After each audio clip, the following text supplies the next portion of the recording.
Bonjour à toutes et à tous. Voilà, je me présente pour la deuxième fois. Je suis Élise, je poste sur YouTube assez fréquemment depuis deux ou trois semaines finalement. Mes chaînes sont Animaux d'Élise, qui se compose évidemment de films sur les perroquets, sur des chiens, sur plein d'animaux quoi.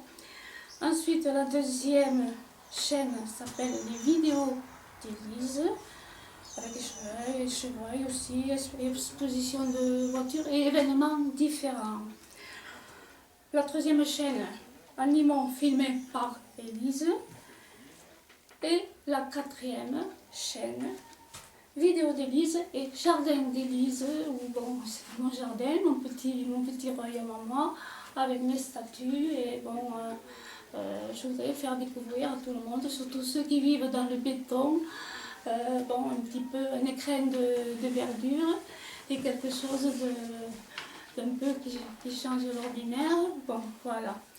Ma nouvelle chaîne s'intitule le vlog d'Élise. Alors, que je vous explique. V comme vidéo, on est bien d'accord, V comme vidéo.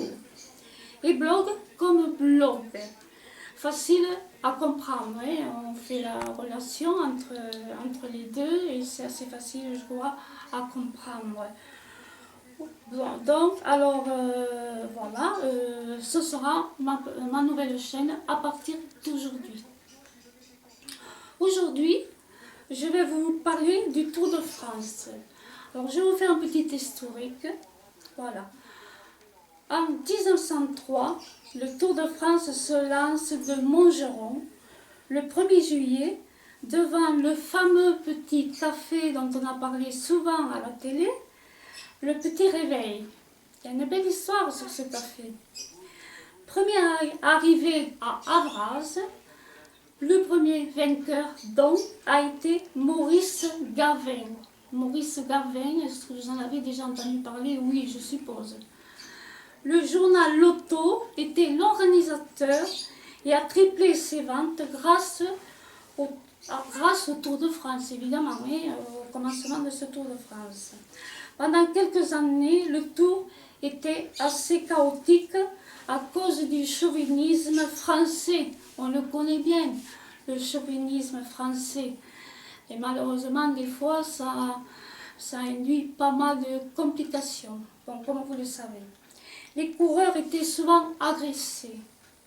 En 1905, Alphonse Stennes, voilà, collaborateur de Desgranges, décide que le classement général au temps sera remplacé par un classement au point.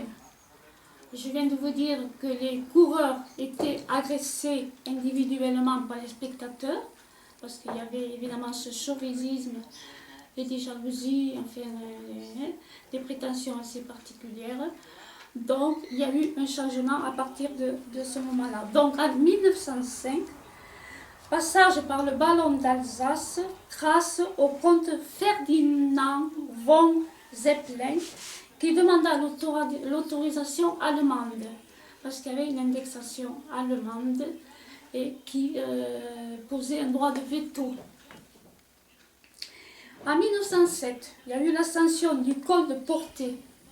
En 1910, passage des Pyrénées via l'école de Peyre-Sourde, ça va vous dire quelque chose, d'Aspel, Tourmalet et bien sûr de l'Aubisque.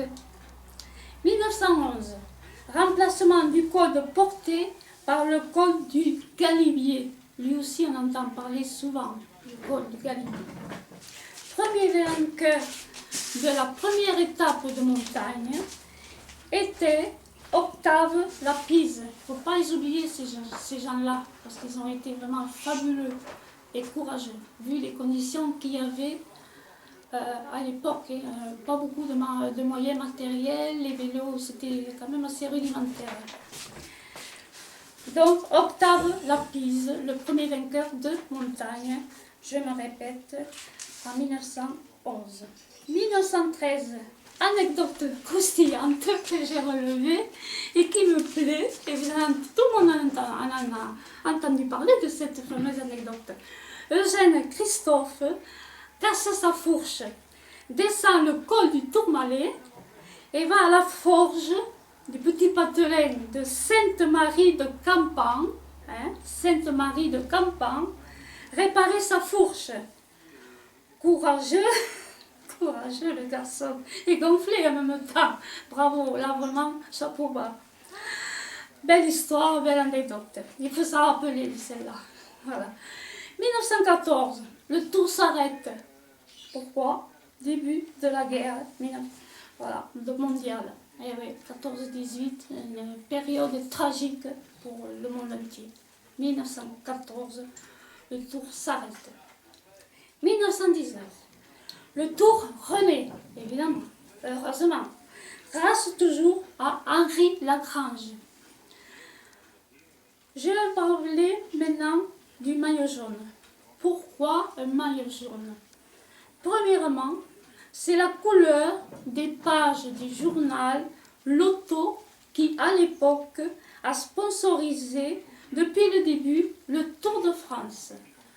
Je rappelle, je redis, le journal Loto. Il mérite quand même d'être mentionné parce que franchement, ça a été le premier sponsor et le premier à faire confiance à ces valeureux coureurs.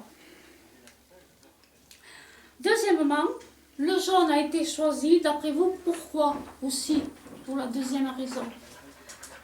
Tout simplement, car sur les autres maillots, il n'y avait pas de jaune. La raison est toute simple. Donc, on a choisi, donc c'est M. Lagrange, avec son collaborateur, qui ont choisi le jaune comme étant le maillot représentant un certain, évidemment, élitisme. Voilà.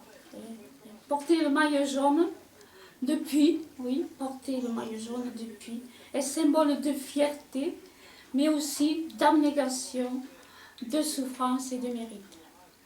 C'est maillot jaune, être maillot jaune, c'est une grande responsabilité pour soi-même, pour son équipe et pour le staff. C'est une énorme responsabilité et ça engendre énormément, et je le répète encore, énormément de dons de soi, aussi bien physique que psychologique. Pour finir, je vais rendre hommage à Thibaut Pinot, qui a chuté hier et il n'a pas abandonné. Ah, voilà un autre homme courageux.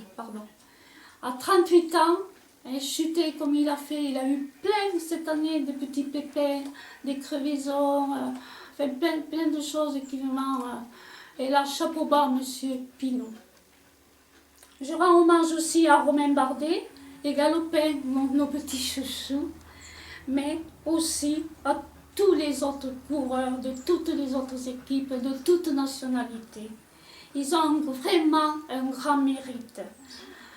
Je crois, voyez-vous, c'est mon avis personnel, là, voilà, je vais ouvrir et refermer la parenthèse. Je crois que le vélo est le sport le plus difficile, le plus méritant.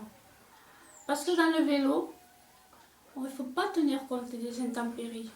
On va s'entraîner dans le froid, dans le brouillard, sous la neige, sous l'orage, en pleine canicule, et on fait des kilomètres, et on fait des kilomètres, et on descend, et on monte. C'est terrible. Et ça pendant des heures, des heures, des heures. Pour gagner quoi? Excusez-moi, là, je dois dire que ceux qui jouent au ballon, qu'ils soient ronds ou ovales, n'ont pas un quart de la valeur humaine qu'ont les coureurs cyclistes. C'est mon coup de gueule d'aujourd'hui, mais je le ressentais comme ça et je le dis. À très bientôt pour un autre sujet. Ciao! Au les cœurs! Ciao! Au les cœurs!